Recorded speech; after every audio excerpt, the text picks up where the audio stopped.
Hey guys, welcome back to the channel in episode 4 of Ask BRICKMAN 117. While I answer your questions today, you'll be watching a video of me unpacking a delivery from the States, which consists of some spare parts I need for the Banished mock, as well as some blind bags and a few other figure sets as well. All this was sent over courtesy of Colin Perkins from Podcast Evolved. If you don't follow Podcast Evolved, I suggest you give them a watch sometime. There's heaps of great content on there, and they're regularly on the ball with the latest Halo Mega Constructs news, so be sure to check them out when you get a moment. So once this box is unpacked, I will then put this Cabal harvester together because it's come partly assembled, so I wanted to put it together just to see if I did actually have a complete set. Not to mention the fact I couldn't resist the opportunity. I don't have one of these sets, I have no Destiny set, so I was very curious to see what this build went together like and to see what it looked like at the end. So you'll watch me put that together in a time-lapse video through this episode, and then at the end, once I've answered all your questions, we'll have a quick look at that set and I'll let you know what I think of it. In regards to the blind bag figures and the other sets in there, I'll release a separate video to go through those at a later date. Okay then guys, let's get into this. First question, BI9 Macintosh. Do you only buy Halo? I would personally love to see what kind of mock you could do with the Destiny line or Game of Thrones.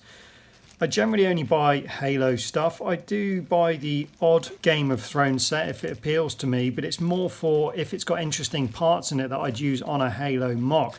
I don't watch the Game of Thrones show, I've never seen any episodes, and I don't play Destiny, so I don't know anything about that either. Obviously in this video you'll see that I have bought a Cabal Harvester because I needed the red for the Banished Phantom build. That was the only reason I bought this set. That said, it's not that I don't like it. They're interesting, but they don't mean anything to me. I don't know what they are in game or in show. So aside from the odd set that I'll buy for parts, it's unlikely I'll be doing any mocks other than Halo mocks. Commander Vexer asks, what do you think about the old battlescapes? Were they worth it? Would you want Mega Constructs to bring them back?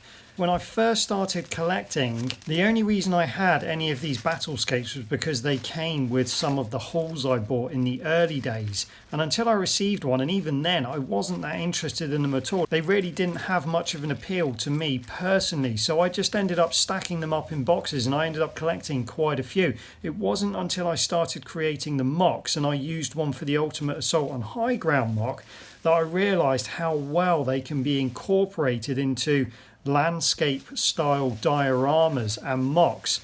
Now that I know that, I get as many of them as I can because they really do make great terrain pieces that cover huge areas that are legitimate Mega Constructs or Mega Blocks pieces. So yeah, I would gladly see the return of battlescapes. I would love to see what they would do with all their current piece counts and possible new terrains for the new environments we're going to see in Halo Infinite.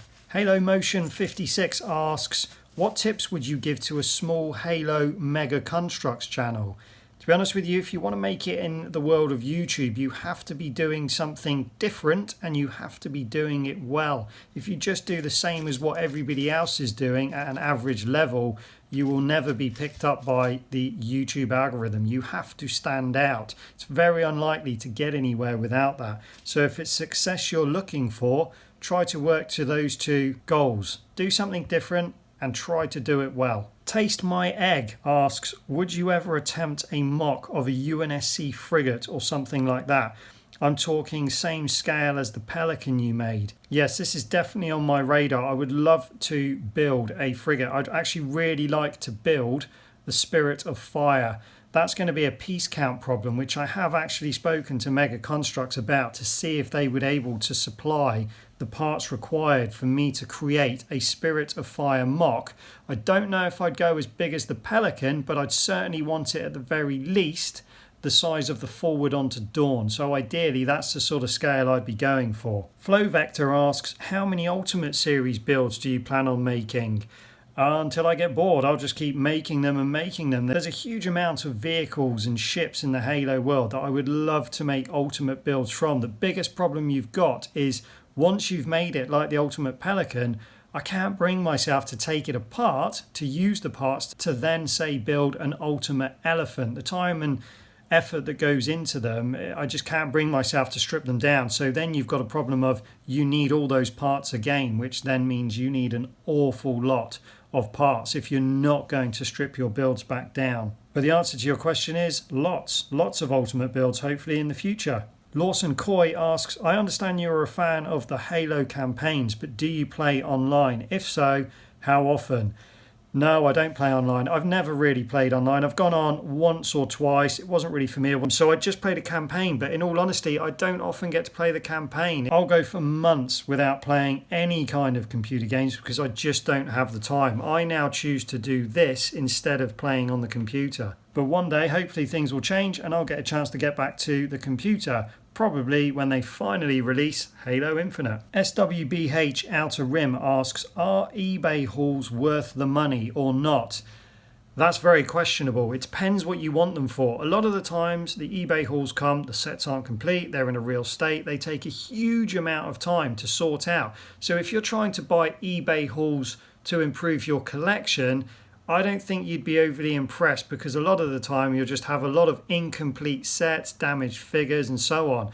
Almost all the time that I buy eBay hauls, it is literally to continue replenishing the stockpiles of parts that I've got to create mocks from. That's my primary goal when purchasing eBay hauls. Benjamin John Fowler asks, would you build a custom Halo 2 Scarab? No one has done it yet, I think, and that would be real neat to see. I would love to build a Halo 2 Banished Scarab. It's definitely high up on my priority list at the moment. After I've done the Phantom, I'd like to do a Banished Wraith, and ultimately I'd like to do the Banished Scarab. But again, there's so many parts involved with that. I know I don't have anywhere near that amount of parts at the moment. But if I can rectify that part situation, then I'm 100% up for building a Banished Scarab. And then final question before we take a look at the Cabal Harvester is, ODC28, do you watch other mega YouTube channels such as The Domain, Goodwill Hunter, Matty Crafts and Demarcation Media?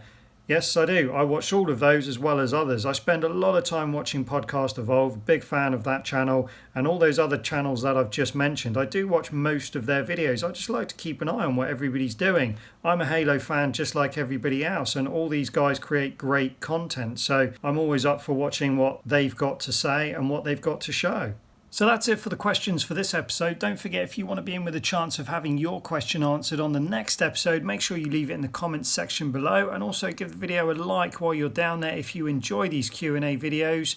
The better they do, the longer I will continue making them for. And now that's done, let's take a look at this harvester.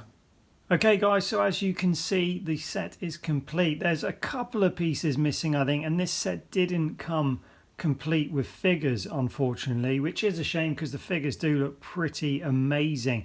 Now once again, I just want to remind you, I've never played Destiny. I know nothing of the game or this ship, so I can't comment on how game accurate it is. What I can say is that I really like it. The main reason I put this together was because I wanted to make sure I wasn't robbed on eBay about it being a completed set, and I wasn't. It is completed. This set cost me a lot of money to buy, and it cost me a lot of money to ship over from the States, so I wanted to get as much value from it as possible. Now, as mentioned, I've bought this to use the red pieces for the Banished Phantom.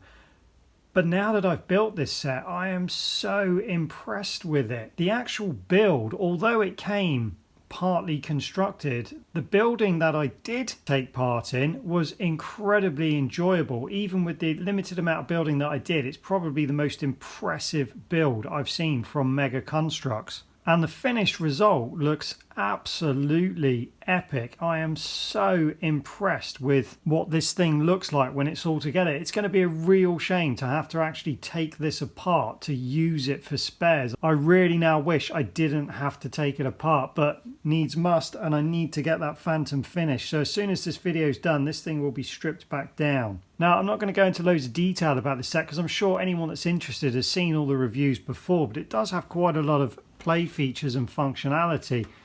These thrusters on the side can go up and down. You've got movement on the back here and the front, which is all nice.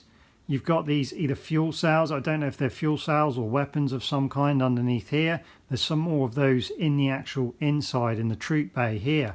The rear engine also moves up and down, and then all of these hatches come down to give you great access inside.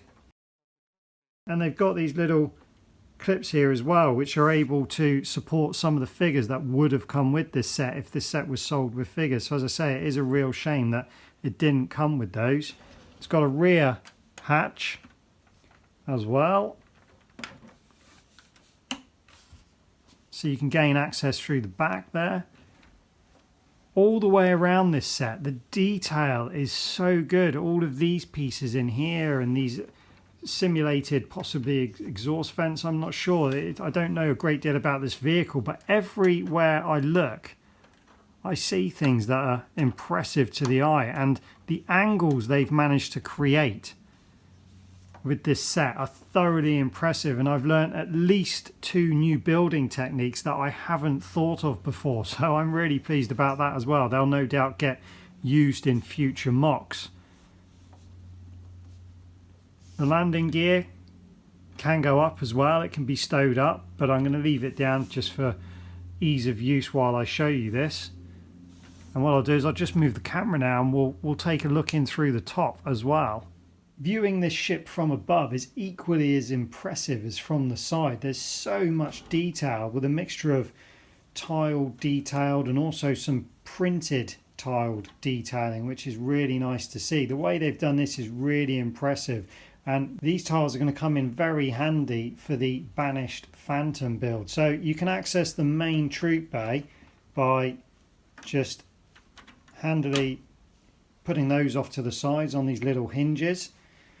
And as you can see in the back there, you've got a nice display on this side, a flag, and then if we spin it around, some more of these yellow fuel cells or explosive devices, I'm not sure what they are, another flag. Other than that, not much else. You've got some little hooks down here which are possibly for holding weapons if you had the figures, which I don't. And then moving on to the cockpit, that opens up nicely, so you've got loads of room in there. 3 printed tiles for the display for the controller or the pilot. And then moving around to the back, you can also lift this area up, which has a little entrance hatch here, which you can access through into the troop bay from the tail section.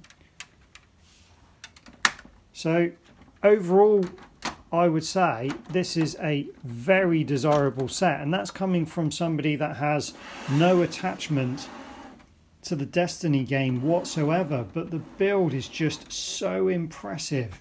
It really has blown all expectations I had for this build. When you don't know the base material, it's difficult to be interested in something, but I really am pleased that I got this set, and it will be a shame to take it apart because I think it's an absolutely fantastic build, and I'm glad I've got it. Obviously I can always rebuild it in the future if I take the Phantom apart, but if I do get the opportunity to buy another one of these, I would absolutely snap it up in a heartbeat. Fantastic set, and for anyone that doesn't have one of these, I would thoroughly recommend it, and hopefully if I do see another one sometime, it will come with figures. So I hope you enjoyed this video, and if you're new to the channel, do consider subscribing for future updates.